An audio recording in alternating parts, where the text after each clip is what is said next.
ସକାଳୁ ଉଠିଲି ପୁଣି ଥରେ ଶୋଇପଇଲି।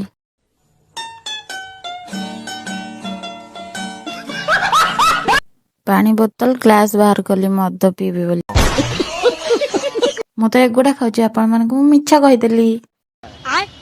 ସକାଳର ପଖାଳ ପାଇଁ ଯେଉଁ ଭଜାଟା ଭଜା ହେଇଥିଲା ସେଇଥିରେ ଲଙ୍କାଗୁଣ୍ଡ ପକେଇ ଦେଇଥିଲେ, ସେଇଥିପାଇଁ ସକାଳର ଜଳଖିଆରେ ମୁଁ ଏଇଟା ଖାଇଥିଲି, ଯେଉଁଟାକି ବିସ୍କୁଟ କୁରକୁରି ଆଉ ବିସ୍କୁଟ ପାଇଁ ଚା ନଥିଲା, ସେଇଥିପାଇଁ ପାଣିରେ ବୁଡ଼େଇ ବୁଡ଼େଇ ଖାଇବାକୁ ପଡ଼ିଲା। ବହୁତ ଦୁଃଖ ସାଙ୍ଗମାନେ।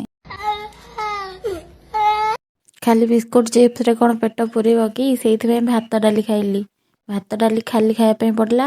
ଆରେ ମୁଁ ତ ପ୍ରଥମରୁ କହୁଛି ନା, ଭଜାରେ ଲଙ୍କା ପଡ଼ିଛି, ମୁଁ ଲଙ୍କା ଖାଇବିନି। ଖାଇ ପିଇକି ଟିକେ ଶୋଇପଡ଼ିଥିଲି। ଆଉ ତାପରେ ଭାଇ ଆଣିକି ଆସିଥିଲା ଆଇସ୍କ୍ରିମ୍କୁ ଟିକେ ମୁଁ ରାଗିକି ଚାହିଁଲି। ମୁଁ ତାକୁ ରାଗିକି ଚାହୁଁଥିଲି ବୋଲି ଆଇସ୍କ୍ରିମ୍ ବି ମୋ ଉପରେ ରାଗିଗଲା, ସେଇଥିପାଇଁ ମୁଁ ତାକୁ ଖାଇଦେଲି।